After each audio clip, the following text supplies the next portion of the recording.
Willkommen zu den Übungsgesprächen auf Deutsch mit Geschichten. Bist du bereit, dein Deutsch zu üben und fließender zu werden? Lass uns anfangen. Die Frau eines wohlhabenden Mannes wurde sehr krank und wusste, dass sie sterben würde. Sie rief ihre einzige Tochter an ihre Seite und sagte: »Mein liebes Kind, sei freundlich und gut, dann wird Gott immer über dich wachen, und ich werde von Himmel bei dir sein.« Nachdem sie dies gesagt hatte, schloss sie die Augen und starb. Jeden Tag besuchte das Mädchen das Grab ihrer Mutter und weinte, doch sie blieb freundlich und gut.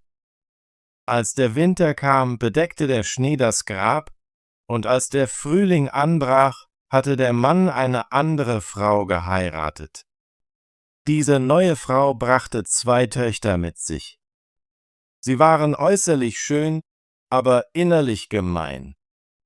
Eine schwere Zeit begann für die arme Stieftochter. »Soll das dumme Mädchen etwa mit uns sitzen?« sagten sie. »Wer Brot essen will, muss dafür arbeiten. Raus mit dem Küchenmädchen.« Sie nahmen ihr die hübschen Kleider weg, kleideten sie in ein altes, graues Kleid und gaben ihr Holzschuhe. »Schaut euch die stolze Prinzessin in ihren schicken Kleidern an«, lachten sie und zogen sie in die Küche. Dort musste sie von früh bis spät hart arbeiten. Sie stand vor der Morgendämmerung auf, holte Wasser, machte Feuer, kochte und putzte. Die Schwestern machten ihr das Leben noch schwerer. Sie hänselten sie und warfen Erbsen und Linsen in die Asche, sodass sie wieder herauspicken musste. Nach einem langen Arbeitstag hatte sie kein Bett zum Schlafen und musste sich am Feuer in der Asche ausruhen. Deshalb sah sie immer schmutzig aus, weshalb sie Cinderella genannt wurde. Eines Tages ging ihr Vater zum Markt und fragte seine beiden Stieftöchter, was er ihnen mitbringen sollte. »Schöne Kleider«, sagte die eine, »und Perlen und Juwelen«, sagte die andere.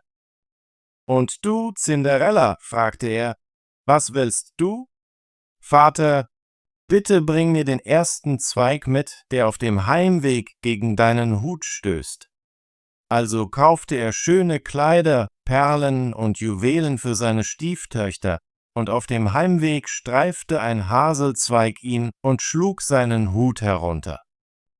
Er brach den Zweig ab und nahm ihn mit nach Hause. Als er ankam, gab er seinen Stieftöchtern die Geschenke, die sie wollten, und Cinderella gab er den Haselzweig. Cinderella dankte ihm, ging zum Grab ihrer Mutter, pflanzte den Zweig ein und weinte so viel, dass ihre Tränen ihn bewässerten.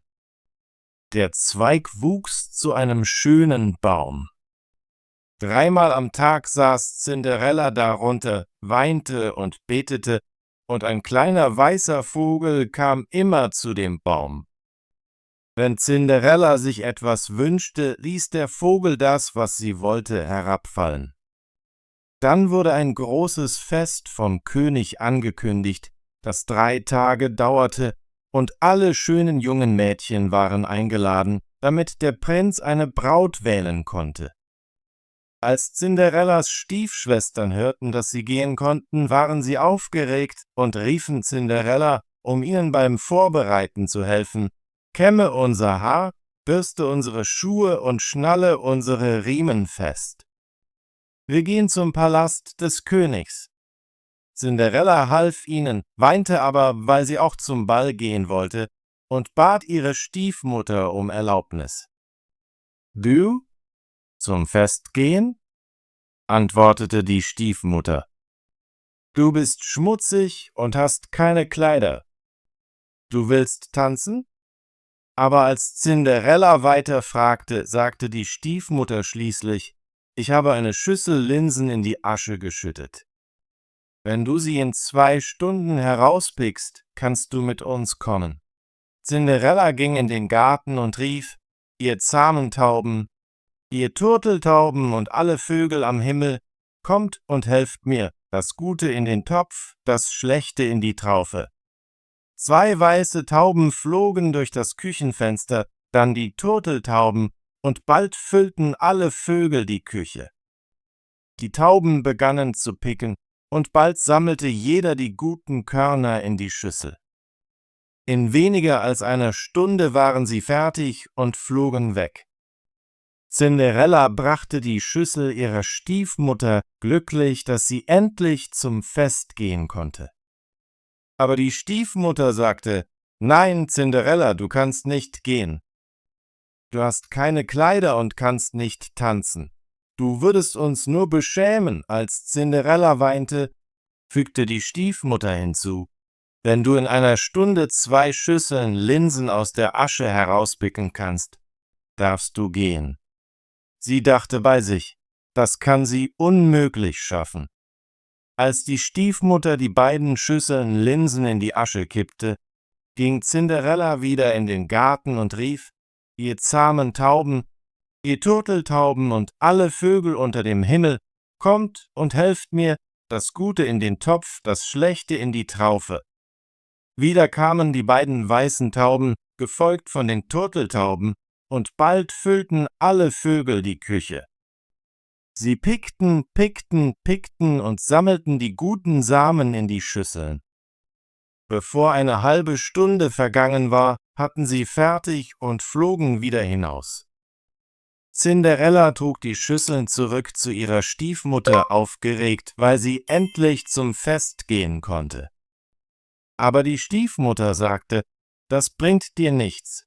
Du kannst nicht gehen, weil du keine Kleider hast und nicht tanzen kannst. Wir würden uns für dich schämen.« Sie wandte sich von Cinderella ab und eilte mit ihren 2 stolzen Töchtern davon. Da niemand mehr zu Hause war, ging Cinderella zu dem Grab ihrer Mutter unter dem Haselbaum und weinte: »Zitter und zitter, kleiner Baum, Silber und Gold wirf über mich.« Dann ließ der Vogel ein wunderschönes Kleid und seidene Pantoffeln für sie herab. Sie zog schnell das Kleid an und ging zum Fest. Ihre Stiefschwestern und die Stiefmutter erkannten sie nicht und dachten, sie müsse eine ausländische Prinzessin sein, weil sie so hübsch in dem goldenen Kleid aussah. Sie dachten nicht einmal an Cinderella, da sie glaubten, sie wäre zu Hause mit Schmutz bedeckt und würde Linsen aus der Asche picken. Der Prinz kam, um sie zu treffen, nahm ihre Hand und tanzte nur mit ihr. Er wollte mit niemand anderem tanzen und sagte immer: »Das ist meine Partnerin.« Cinderella tanzte bis zum Abend, als sie nach Hause wollte.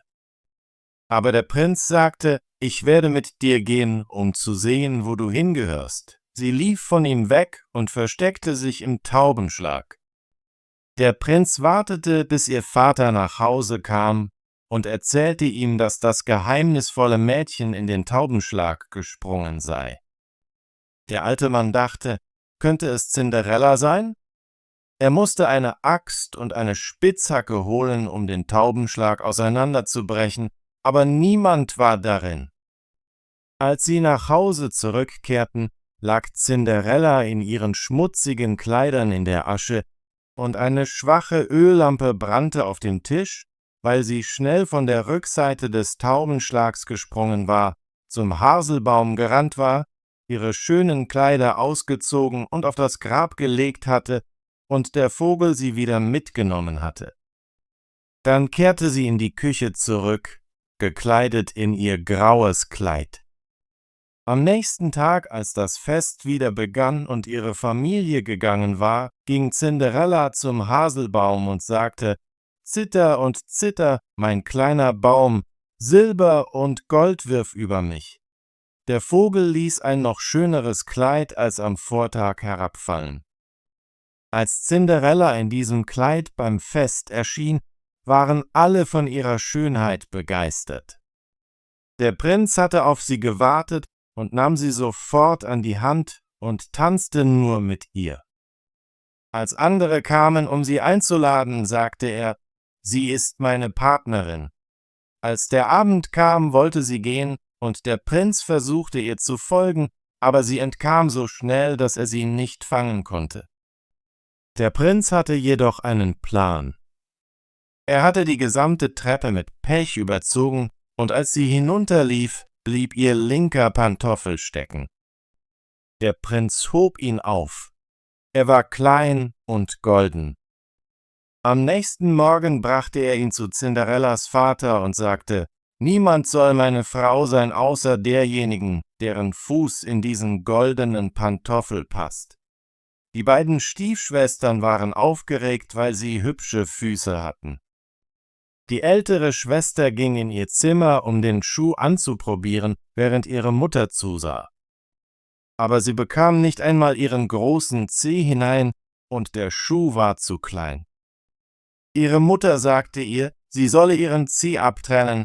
»Wenn du eine Königin bist, musst du nicht mehr laufen.« Das Mädchen schnitt sich den Zeh ab, quetschte ihren Fuß in den Schuh, ertrug den Schmerz und ging zum Prinzen. Er nahm sie auf sein Pferd als seine Braut und ritt mit ihr fort.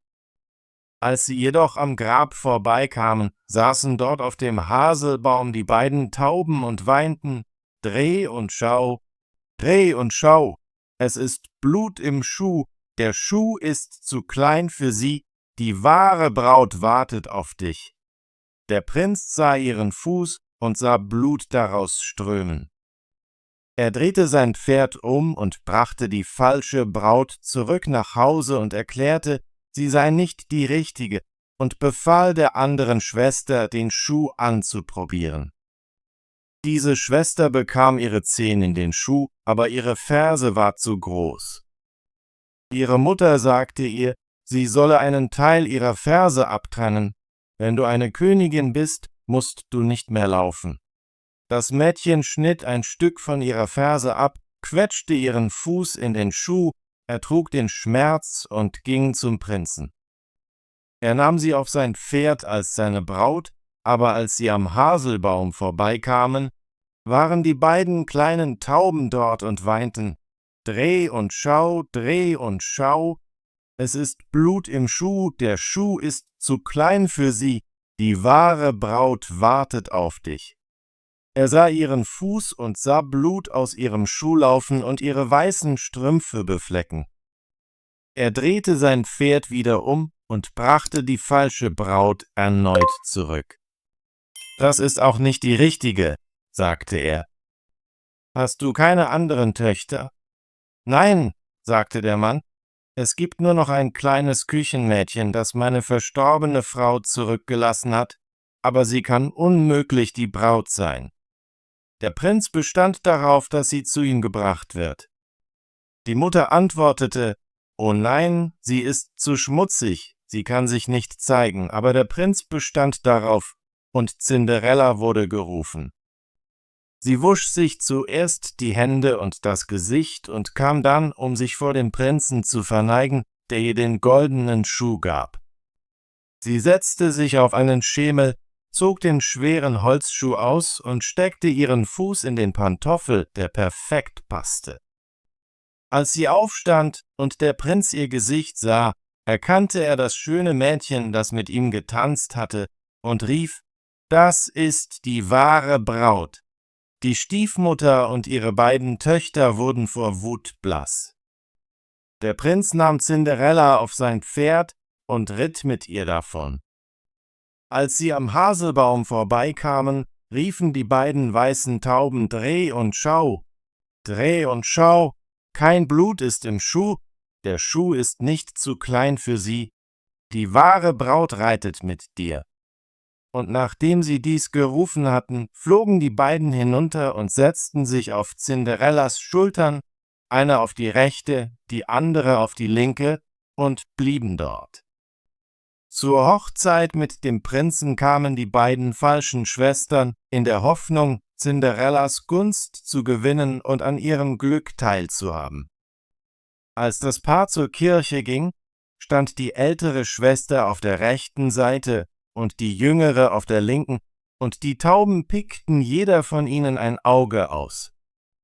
Später, als sie zurückkehrten, war die ältere Schwester auf der linken und die jüngere auf der rechten Seite, und die Tauben pickten jeder von ihnen das andere Auge aus. So wurden sie für ihre Bosheit und Lügen für den Rest ihres Lebens mit Blindheit bestraft. Tolle Arbeit! Möchtest du dein Deutsch üben und fließender werden? Bitte abonniere unseren Kanal und aktiviere die Benachrichtigungsglocke, damit du keine unserer kostenlosen deutschen Geschichten verpasst. Wir sehen uns im nächsten Video.